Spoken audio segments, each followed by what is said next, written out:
Hey everyone, it me, disheveled MattCMG here, and looking back on it, iCarly is quite possibly the most popular of Nickelodeon's live-action sitcoms, and if it's not the most popular, then it's definitely pretty up there. I think a large part of the show's popularity and success with its young audience when it was first coming out was how it utilized the internet, both in real life and in the show itself. The show started in 2007, and during that time, the internet was completely different from the internet that we know today. It was kind of this weird transitional period between the old, novel, archaic 90s internet and the fast-paced insanity that the internet is today. In that regard, iCarly was a right place at the right time kind of thing. They made a show about kids using the internet at a time where the internet was becoming increasingly more and more popular, and where the main demographic of the show, kids and teens, would be just starting to learn about the internet and start incorporating it into their everyday lives. Because of this, when we look back at iCarly, we can see just how ahead of its time it really was when it comes to internet culture. This show, whether intentionally or not, predicted a lot of stuff about the internet that is commonplace today. From YouTube celebrities, to Crazed fans, to Simps,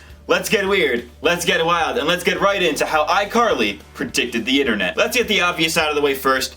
This show basically predicted live streaming. The main premise of the show, in case you somehow clicked on this video and don't know, is that Carly and Sam do a live show to thousands of viewers via the internet. This is exactly what we see today with live streaming on sites like Twitch, YouTube, and DLive, but not Mixer, being commonplace today. Some streamers get more viewers concurrently than most TV shows do these days. It's actually kind of wild. Now you might be thinking to yourself, Matt, you simple-minded ape, they didn't predict live streaming, you fucking idiot. Hang yourself. And to that I say, you're correct, and I will. But it's important to note that live streaming was an extreme rarity back then. YouTube didn't have streaming as a feature until 2011, and Justin TV, which eventually became Twitch, started in March of 2007, a full 2 months after the pilot for iCarly was even filmed. Blog TV, which eventually became YouNow, launched in that same year, not long after. By the way, Blog TV, in case you guys don't know, was the site where Keemstar was with his fucking hands up and he wasn't starting his fucking self. I'm on Blog TV with my fucking hands up! I'm not starting my fucking self! You fucking stupid bitch!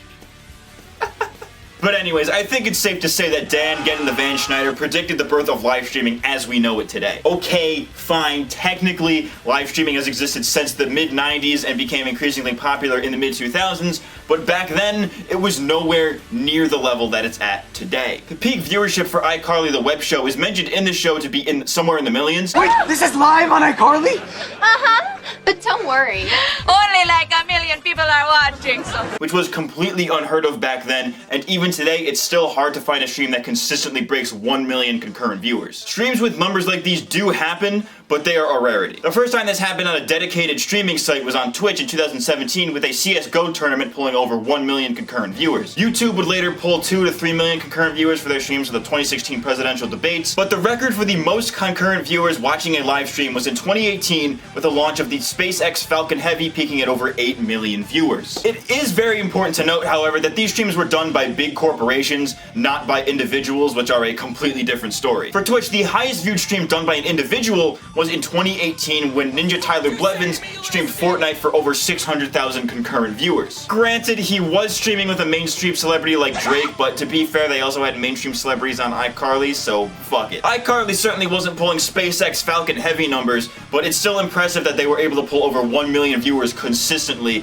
in the late 2000s, early 2010s. iCarly definitely predicted the future popularity of live streams, the numbers are just a little bit inflated. Yet another pretty obvious thing that this show predicted was the rise of internet celebrities. Throughout the show, it's seen that Carly, Sam, Freddie, and Gibby are all somewhat famous from iCarly, as they get recognized in public a lot by people that they've never met before. The most obvious instance of this is in the episode I Start a Fan War, where iCarly was popular enough to get its own panel at a Comic-Con-like convention. Carly and Sam were basically the original e-girls. Boxy crawled so iCarly could walk so fucking Pokimane could run. Other internet celebrities are very common in the show as well, with characters like Kyoko and Yuki, Fleck and Dave, and real-life examples with the infamous Fred. The comedy in that episode aged pretty fucking poorly, with the concept itself pretty fucking accurate. The main trio get recognized in public a lot, and there are a ton of instances throughout the show where we see this happen. In the I Party with Victoria's crossover episode, Carly, Sam, Freddie, and Gibby all wear disguises to the party so that nobody recognizes them from the web show and blows their cover. We even see them sometimes use their internet clout for personal gain, such as when they used it to help Gibby get a date, or when Sam started soliciting money from their fans, not unlike Patreon. You heard it here first, folks. Sam invented e-begging. In fact, it's actually kind of interesting how rarely they ever thought to monetize iCarly due to how popular it was in-universe. There are actually 2 instances of this happening aside from Sam just asking for money, and the first is in the episode I Sell Penny Tees, where Carly, Sam, and Freddie start mass-producing the t-shirts that they wear on the show to sell to their fans. They did this through child labor in sweatshops, but today we have things like Teespring and Spreadshirt and all these other print-on-demand merch stores that I'm fairly certain don't use child labor. Teespring, link in the description, guys. Go buy my fucking merch. Hey everybody, welcome to the boys. Is that your like? Redbubble.com and buy shirts. The other instance of the gang using their internet clout for money is in the episode I Promote TechFoots, where the fictional shoe company Deka pays the iCarly gang to promote their new shoe on their show. This is not unlike today, where YouTubers and Twitch streamers take sponsorships all the time as a form of monetization. Company gives you product for free, you promote it on your stream or in your video, they pay you money for advertising it. Tale as old as time, with sponsorships being a thing on TV, of course, but at the time this episode came out in 2007-2008, it was not very common for companies, especially big companies like their equivalent of Nike, to be sponsoring internet celebrities. Oh, by the way, today's video is sponsored by Ray. What's even more interesting about this episode is that, much like some real-life sponsorships, iCarly's Deka sponsorship went bad. It turned out that the shoes were defective and did not work as advertised, which the gang didn't know until after they had already advertised them, and a bunch of people got mad at Carly, Sam, and Freddie for telling them to buy the shoes. This draws some heavy parallels to some other YouTube sponsorship scandals, and the first that comes to mind for me is the BetterHelp scandal of 2018. BetterHelp is a service that offered users online counseling like therapy and stuff like that, and advertised themselves as having vetted, trained professionals working for them. They sponsored a bunch of YouTubers over the course of a few years, but then it came out that BetterHelp didn't actually offer what they advertised. Many people came forward with how the pricing was unfair for the service they were given, or how their therapist wasn't actually a professional. When all this information came out, the finger was pointed not at BetterHelp, at least not at first, but rather the YouTubers who promoted the service and recommended it to them in the first place. Internet celebrity recommends their viewers to buy a shitty product proceeds to suck shit. The viewers blame the people who advertised the shitty product for being sellouts instead of blaming the company for making a shitty product in the first place. It's really a lose-lose situation no matter which side you're on, and iCarly predicted it like 10 years beforehand. We briefly talked about internet celebrities, but what happens when you cross internet celebrities together? Well, you might just get some beef. Throughout iCarly, we see that for every internet friend that Carly and Sam make, they make just as many enemies. The main example, of course, is Neville Papperman, who constantly tries to take iCarly down. This is probably the rawest example of this kind of internet beef, since it transcended the internet itself, taking their beef into real life. This is not unlike how today we see YouTubers and Twitch streamers going after each other's livelihoods and their success simply because they just don't like each other for whatever reason. I wouldn't quite say that iCarly predicted cancel culture, since Carly and Neville usually settle their disputes privately, but it's not like either side was above public humiliation. There's even an episode where the entire internet starts to hate Neville because of a public freakout video of him screaming at a little girl. You're nothing but. I walked Bob Dylan aboard stage in 1976. Who the fuck are you? You're nothing. The only thing that's really missing here is that Neville definitely should have gotten Me Too'd for his very blatant sexual assault. But hey, the show can't predict everything. Ain't that right, Dan? If she got the feet, she's ready for the meat Schneider. The iCarly gang also had a feud with Fred that turned out to be completely fabricated as a PR stunt, drawing parallels to a lot of the fake beef we see from a lot of these hypebeast fuckboy YouTubers. A good real-life example of this is the Sidemen, where KSI, Comedy Shorts Gamer, though I think he's called Deji now or something, and a few other normie YouTubers kept making diss tracks back and forth to each other to the point where it was so incredibly obvious that it was completely manufactured, but it ended up working since each of those diss tracks got millions of views and probably made all of the people involved millions of dollars. Whether it's Fred versus iCarly or KSI versus whoever the fuck it is this week, it's clear that people love a good feud, and if you're smart about it, you're gonna use that feud to your advantage, whether the beef is real or not. But I think that the most damning prediction in this regard is when internet celebrities fight each other in real life. Y'all remember the episode I Fight Shelby Marks where Carly had to fight a real MMA fighter? Yeah, this shit predicted Logan Paul versus KSI. Press conference and all. But even more accurately, it predicted Logan Paul fighting actual professional boxers. Shit is fucking wild. The commonality, of course, is that YouTubers and e-celebrities whose only talents are being entertaining can't actually fight. And in both of those instances, the internet celebrity takes the L. Well, Logan Paul technically hasn't fought the guy yet, but I think we all know what's gonna happen. When you're famous on the internet, or just famous in general, you're definitely gonna come across some Crazed fans at one point or another. Now obviously, famous people and Crazed fans and stalkers existed long before the internet, but if you ask me, this kind of thing is way more common with internet celebrities, as internet celebrities have a much more direct connection with their audience than mainstream celebrities do, which opens the door for some unhinged people to take this whole parasocial relationship thing a little too far. The first example of a Crazed fan is in the episode I Am Your Biggest Fan, where the gang invite their supposed biggest fan, Mandy, to come on the show, and it didn't go well, as you would expect. This is more so an example of a fan being annoying rather than crazy. Since Mandy didn't actually want to hurt anybody, she just wanted to join their little friend group,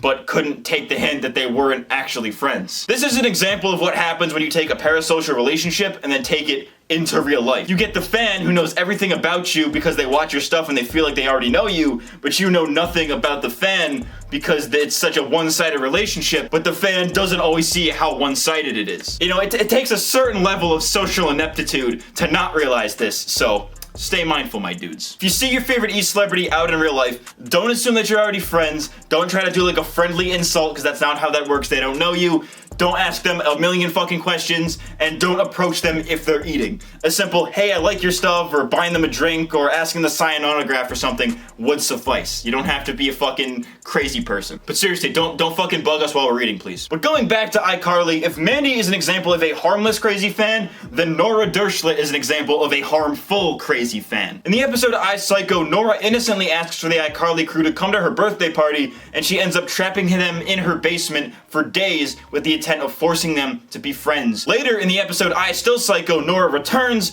and it's clear that she didn't learn from her actions as she tries to kidnap the iCarly gang yet again. Apparently she also comes back in Sam and Cat, but I haven't seen that show yet, so fuck it. This is not all that different from the slew of internet celebrities with stalkers and crazed fans doing criminal things for their favorite YouTuber. Creators like Boogie2988, for example, have had multiple public and private run-ins with their stalkers and malicious trolls. Boogie really pulled out the fucking blicky on this one, boys. Some other examples include Gavin from the Slow-Mo Guys having a fan break into his home while he and his family were asleep. Philip DeFranco had a fan walk right into his office while he was filming a video. And YouTubers like H3H3 and a few others have had to move completely several times due to fans finding their address. And there are other YouTubers out there who don't even film their videos in their own home so that fans don't track them down and find them. And this isn't even including all the Twitch streamers who have been swatted over the years. Obviously, the intent of these stalkers vary greatly, as some just thought it would be cool to say hi to their favorite YouTuber. Don't fucking do this, by the way! Some were just trolls trying to get a rise out of a lol cow, but very rarely do we find ones that had actual malicious intent like what happened to Gavin Free and to Boogie. However, sometimes these situations don't always turn out right, with the big elephant in the room here obviously being Christina Grimmie being shot and killed by one of her own fans who turned out to be a stalker. I know that's a little bit dark, but tragic shit like this unfortunately happens. The point is, the internet gives greater opportunity for crazed fans to stalk their favorite e-celebrities,